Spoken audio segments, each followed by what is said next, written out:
یہ حضور کا حکم ہے، پہنچاؤ میری جانب سے چاہے ایک یاد پہنچاؤ۔ اچھا، نمبر 2، اب حکم دیا گیا، اس کی مثال میں دے رہا ہوں آپ کے سامنے۔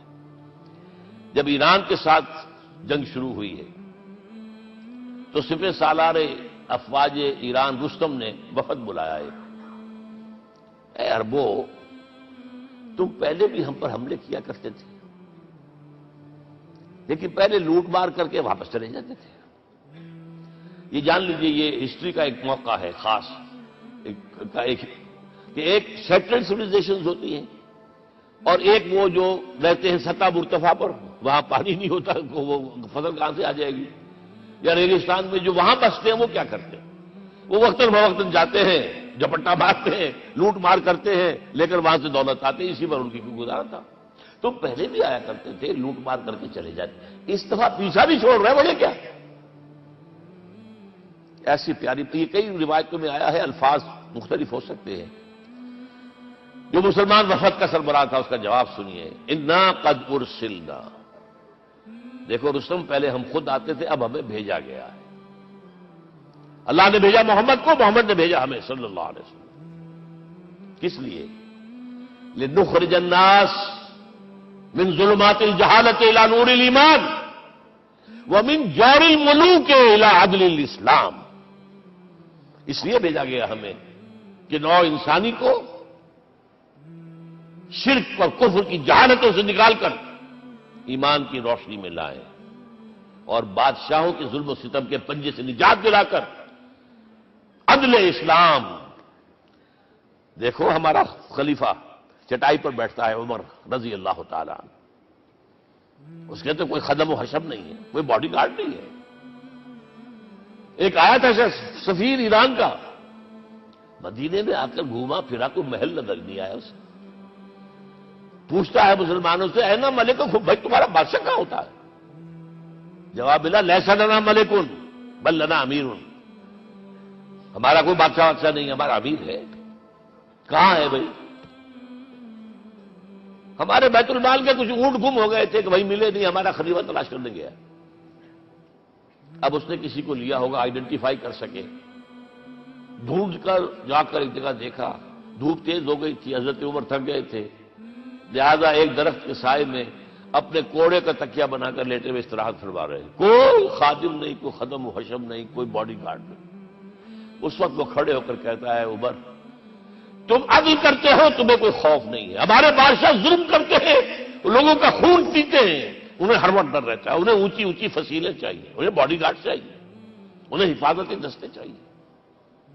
یہ مثال پیش کی ہے نا، یہ کوئی فیری ٹیلز تو نہیں ہے، یہ تو آج کی تاریخ ہے، 1400 برس پرانی تاریخ ہے بھائی، کوئی پرانی نہیں ہے، کوئی 10,000 سال پرانی بات نہیں ہے۔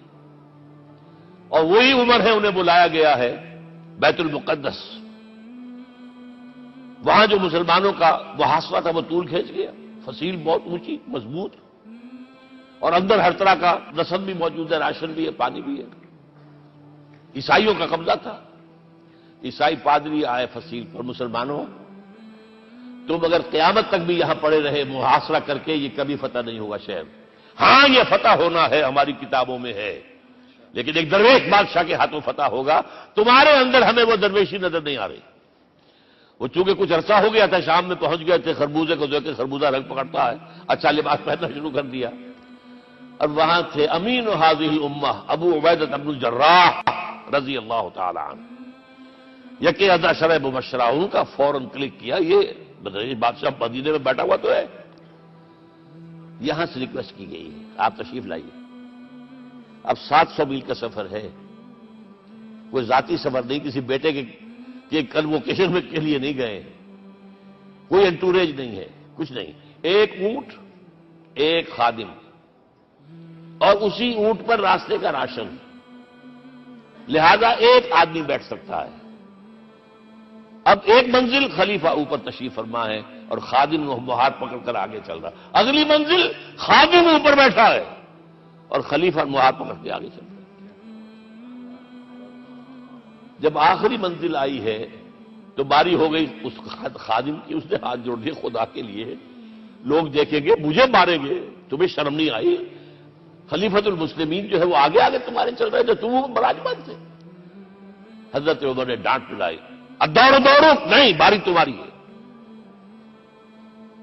وہ بیٹھا ہوا اوپر، حضرت عمر پنکیل پکڑ کر آ رہے ہیں، اور بیچ میں کہیں کیچڑ آ گیا تھا، جوتیاں بھی ہاتھ میں پکڑی ہوئی ہیں۔ اب وہاں آتے ہی انہیں لے جایا گیا فصیل کے سامنے، انہوں نے اوپر سے اپنی کتابیں دیکھیں، ہاں یہی ہے درویش بادشاہ، یہ فتح نہیں ہوا تھا یروشلم، یہ ایک صلح کے طور پر انہوں نے دیا ہے، کھول دیا، آ جاؤ۔ اور انہوں نے شرط رکھوائی تھی کہ کہیں یہاں یہودیوں کو آباد نہیں ہونے دیں گے آپ۔ حضرت عمر نے اتنی رعایت کی تھی یہودیوں کے لیے کہ وہ یہاں آئیں، اپنے مقدس مقامات کی زیارت کر کے جا سکتے ہیں، لیکن یہاں سیٹل نہیں ہو سکتے، اس لیے وعدہ تھا۔ یہ وعدہ جو ہے سلطان عبدالحمید خان تک چلا ہے۔ بڑی سے بڑی رشوت پیش کی تھی زائنسٹ نے، تمہارے سارے قرضے ہم ختم کر دیں گے، تم جو ہے ہمیں فلسطین میں آباد ہونے کا حق دے دو۔ نہیں، جو معاہدہ عمر کا تھا اس میں میں کوئی ترمیم نہیں کر سکتا۔ تو یہ مثالیں ہیں جو پیش کی گئی ہیں۔ میں تو کہا کرتا ہوں، جب میں نے پڑھا تھا کہ کرنل جمال عبد الناصر کی بیٹی سائیکل پر جاتی ہے کالج، کیو این لائی کی بیٹی بھی سائیکل پر کالج جاتی ہے، احساس ہوا تھا عظمت ہے نا آخر، چاہے وہ کسی غیر میں ہو۔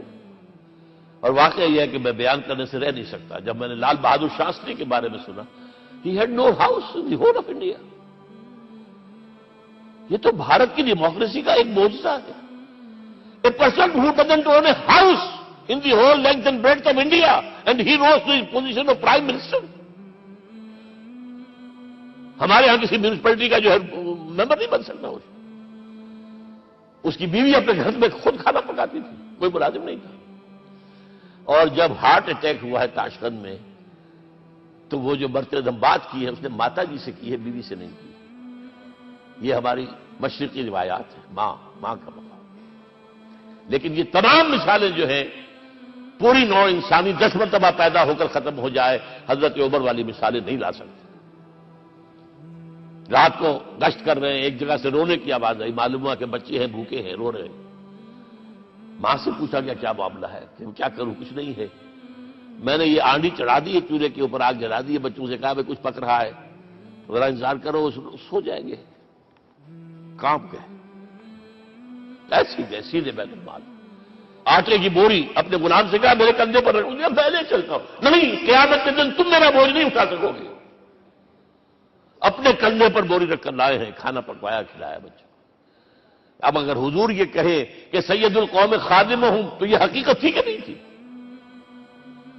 ورنہ اگر یہ مثال نہ آتی تو کہتے ہیں جی شاعری تو اچھی ہے، بہت اچھا شعر کہہ دیا، کوئی سردار بھی کبھی خادم ہوا ہے؟